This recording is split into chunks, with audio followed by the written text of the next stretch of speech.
जय श्री राम दोस्तों। आज की वीडियो में हम बात करने वाले हैं फंक्शन ओवरलोडिंग और फंक्शन ओवरराइडिंग के बारे में। दोनों में क्या डिफरेंस है और पाइथन इनको सपोर्ट करता है या नहीं करता, उसके बारे में भी हम डिस्कस करेंगे। ओके,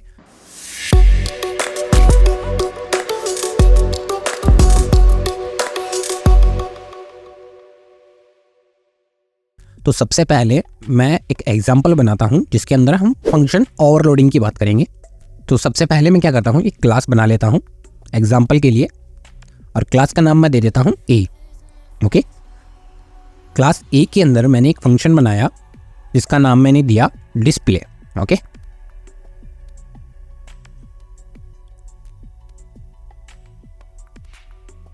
ओके, जो कि दो आर्ग्यूमेंट्स लेगा, पैरामीटर लेगा एक्स और वाई। सिंपल, और सिंपल इनको प्रिंट करेगा। ओके, मैं प्रिंट करा देता हूं।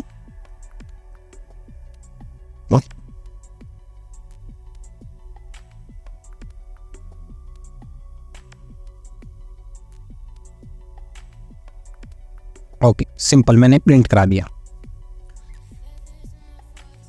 Very good. अब हम क्या करने वाले हैं, इस फंक्शन को ओवरलोड करेंगे। तो उससे पहले हम फंक्शन ओवरलोडिंग की डेफिनेशन देख लेते हैं कि फंक्शन ओवरलोडिंग होता क्या है। फंक्शन ओवरलोडिंग बेसिकली एक ही क्लास में सेम नाम से दो फंक्शन बनाना है, बट जो आर्ग्यूमेंट्स होंगे वो डिफरेंट डाटा टाइप के हो सकते हैं। यानी कि अगर मैं सेम फंक्शन दोबारा कॉपी पेस्ट कर दूं यहाँ पे,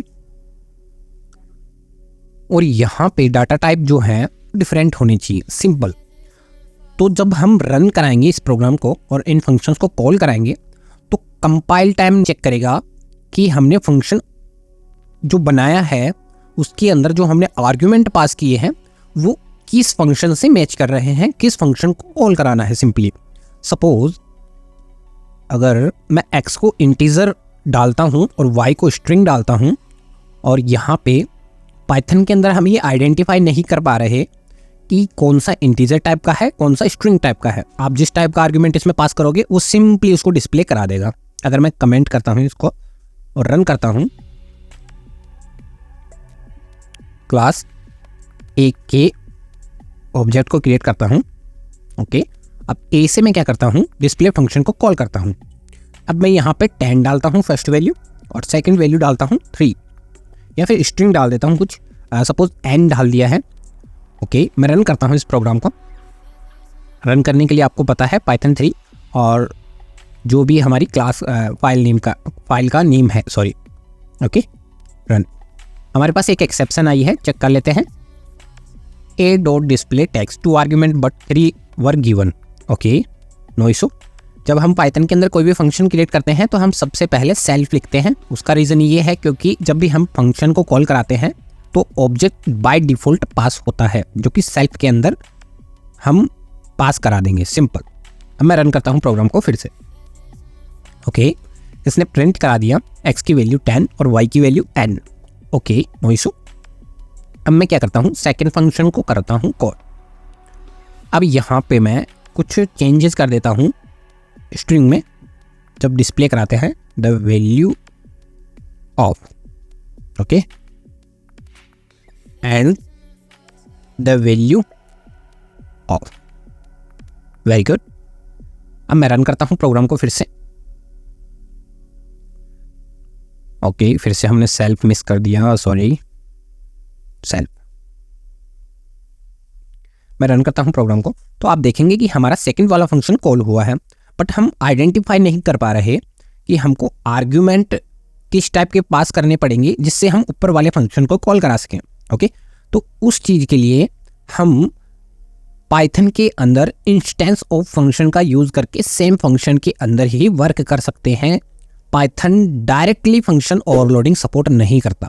अभी हम यहाँ से आइडेंटिफाई नहीं कर पाएंगे कि हमको किस टाइप के आर्ग्यूमेंट्स चाहिए। सिंपल। तो हम क्या कर सकते हैं, यहाँ पे चेक करा सकते हैं कि if x is instance, sorry, function, और उसके अंदर पहला आर्गुमेंट होगा जो हमारा ऑब्जेक्ट है, जो हमारा पैरामीटर है, उसके बाद में किस टाइप का होगा, तो यहाँ पे हम इंट टाइप का लिखेंगे। ओके, अगर ये इंट टाइप का होता है and is instance y also int type का हो, तो हमको क्या करना है, x प्लस वाई को प्रिंट कराना है। सिंपल।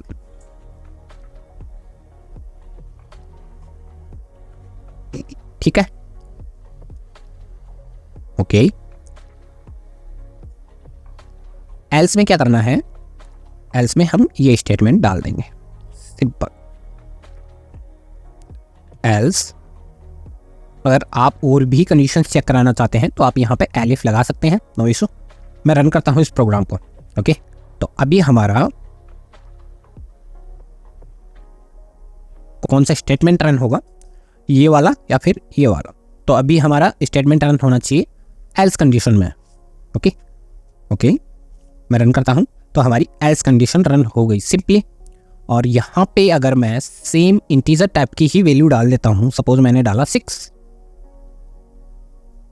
तो आप रन करेंगे तो आप देखेंगे उसने x प्लस वाई को ऐड कर दिया। यहाँ पे मैं थोड़ा सा और इजीली अंडरस्टैंड हो उसके लिए स्ट्रिंग चेंज कर देता हूँ। Okay, simple. तो आप फंक्शन अगर ओवरलोड करना चाहते हैं पाइथन में तो आप इस तरीके से कर सकते हैं, but directly Python overloading support नहीं करता, फंक्शन ओवरलोड सपोर्ट नहीं करता।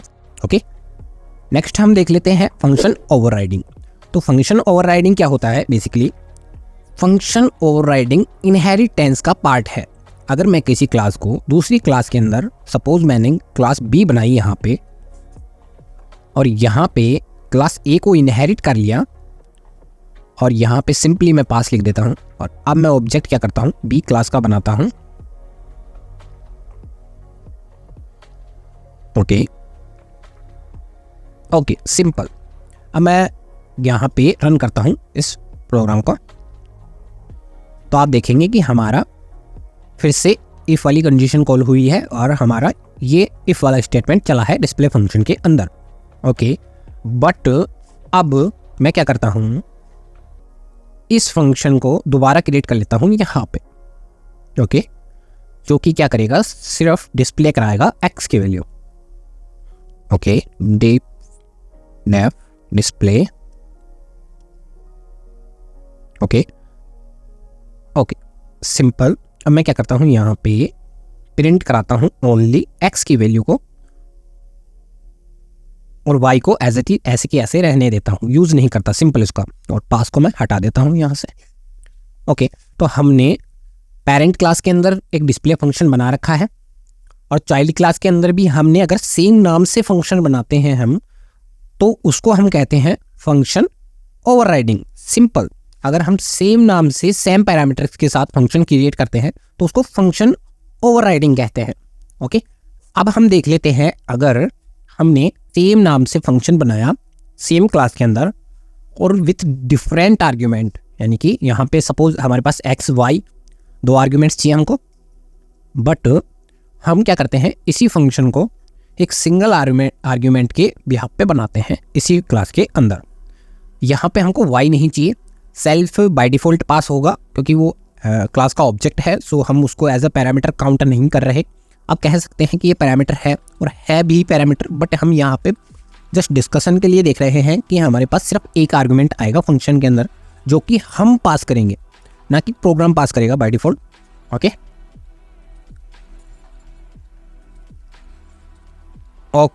Simple, sorry.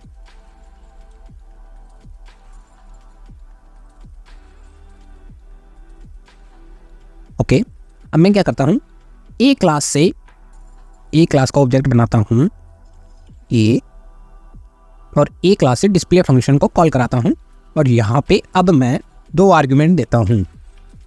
ओके, मैंने दो आर्ग्यूमेंट दिए और मैं फिर से इस प्रोग्राम को रन करता हूँ। एक बार मैं बी की क्लास की ऑब्जेक्ट को कमेंट कर देता हूँ। सिंपल, मैं रन करता हूँ प्रोग्राम को, तो आप देखेंगे कि हमारे पास एक एक्सेप्शन आई है कि हमने सिर्फ डिस्प्ले फंक्शन के अंदर एक आर्ग्यूमेंट मांगा है।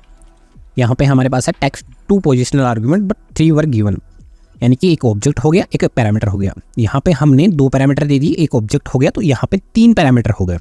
सिंपल। बट हमने डिस्प्ले फंक्शन को दोबारा से डिक्लेयर कर दिया, तो उस फंक्शन के अंदर सिर्फ हमने एक पैरामीटर मांगा है, बट यहाँ पे हमने 2 पैरामीटर पास किए हैं। तो इस केस में क्या होगा, ये डिस्प्ले फंक्शन इस डिस्प्ले फंक्शन से ओवरलोड हो जाएगा। पाइथन इस केस को भी सपोर्ट नहीं करता है। ओके, पाइथन क्या करेगा, उस प्रीवियस फंक्शन को सिंपली ओवरराइट कर देगा। सिंपल। ओके, अब मैं यहां पे अगर एक ही आर्ग्यूमेंट देता हूं और रन करता हूं तो वर्क करेगा, बट यहां पे अब आप 2 आर्ग्यूमेंट नहीं दे सकती, जो कि हमने पहले करके देखा था। ओके, अब हम क्या करते हैं, फिर से बी के ऑब्जेक्ट को अनकमेंट कर देते हैं और इसको भी मैं अनकमेंट करता हूँ, कमेंट करता हूँ, और अब मैं रन करता हूँ और डिस्प्ले फंक्शन कॉल कराता हूँ। तो हमारा डिस्प्ले फंक्शन कॉल हुआ है, जो कि ये हुआ है। एक चीज़ और देख लेते हैं, यहाँ पे 2 आर्ग्यूमेंट के साथ डिस्प्ले फंक्शन बना हुआ है और हम यहाँ पे सिंगल आर्ग्यूमेंट के साथ डिस्प्ले फंक्शन यूज़ कर रहे हैं। और यहाँ पे अगर मैं 2 आर्ग्यूमेंट पास कर देता हूँ तो अब ये फंक्शन कॉल ना होकर ये वाला फंक्शन कॉल होना चाहिए, अगर हम अदर प्रोग्रामिंग लैंग्वेजेस की बात करें तो। ओके, बट पाइथन की बात करते हैं और इस प्रोग्राम को रन करते हैं तो हमारे पास फिर से एक्सेप्शन आ जाएगी, क्योंकि हमेशा सेम नाम का फंक्शन अगर आप बनाते हैं तो सेकंड वाला जो आपने फंक्शन न्यू क्रिएट किया है वही कॉल होगा। बट अगर आप चाइल्ड क्लास के अंदर हैं और पेरेंट क्लास के फंक्शन को कॉल कराना चाहते हैं तो आप यहाँ पे सुपर कीवर्ड यूज कर सकते हैं, बट आप सेम क्लास के अंदर हैं then that's create issue. Okay, मैं यहाँ पे डिस्प्ले फंक्शन कॉल कराता हूँ।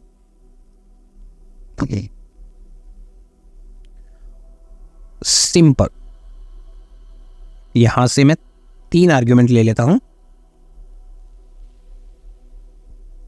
या फिर इस तरीके से सिंगल आर्ग्यूमेंट से भी हमारा काम चल जाएगा।